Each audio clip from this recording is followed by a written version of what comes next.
আসসালামু আলাইকুম। তো আজকে আমাদের ফার্মে একটা বকনা বাচ্চা হিটে চলে আসছিল। তো বকনা বাচ্চাটা হিটে আসছিল আপনার দুপুরের আগে, দুপুর দিকেই। তখন আমরা এটাকে বীজ দেই নাই, কারণ তখন হিটটা অনেক কড়া ছিল। আর কড়া হিটে কখনো বীজটা দেওয়া ঠিক না, আমরা একটু লেট করে দিছি।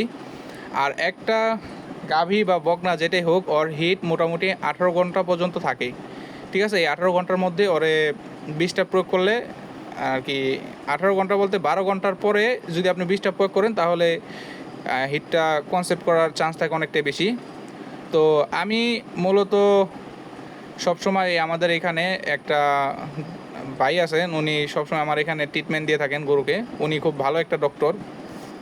তো আমার গরু যেতগুলা এ পর্যন্ত অসুস্থ হয়েছে, প্রত্যেকটা গরুর ট্রিটমেন্ট উনি দিছে।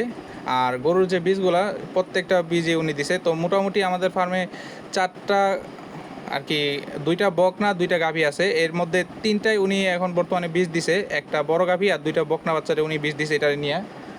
আর একটা আছে, ওইটা হয়তো সম্ভবত খুব শীঘ্রই হিটে চলে আসবে। আমরা ভাবতে পারি নাই যে এই বকনা বাচ্চাগুলো এত কম সময়ে হিটে চলে আসবে, কারণ এই বকনা বাচ্চাটার বয়স হচ্ছে আপনার সর্বোচ্চ 16 মাস। আর ওই যে পাশে যে একটা কালো দেখা যায়, ওইটার বয়স আপনার 13 মাস হইবে এখন বর্তমানে। এই ওইটা 13 মাসে হিটে চলে আসছিল, আর এটা হচ্ছে আপনার 16 মাস। তো এগুলা হচ্ছে আপনার ফ্রিজিয়ান আর শাহিওয়াল ক্রস দুটোটাই। ওই কালাটো ফ্রিজিয়ান শাহিওয়াল ক্রস, এই লালটো ফ্রিজিয়ান শাহিওয়াল ক্রস। তো এগুলোর আমরা সব 100 ফ্রিজিয়ান বীজ দিতেছি, কারণ এগুলার থেকে সার হোক বকনা হোক, এগুলো আমাদের আর কি আশা যে এগুলার বাচ্চা যেটা হয় ওইটা আমরা নিজেরা ফার্মে লালিত পালিত করব এবং বড় করব ওদেরকে। তো দেখা যাক আল্লাহ কপালে কী রাখছে।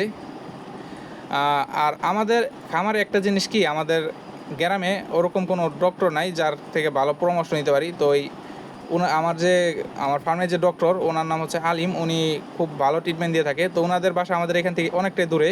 ওনার অনেক সময় আসতে কষ্ট হয়ে যায়, দেখা গেছে আকাশের ওয়েদার খারাপ থাকে।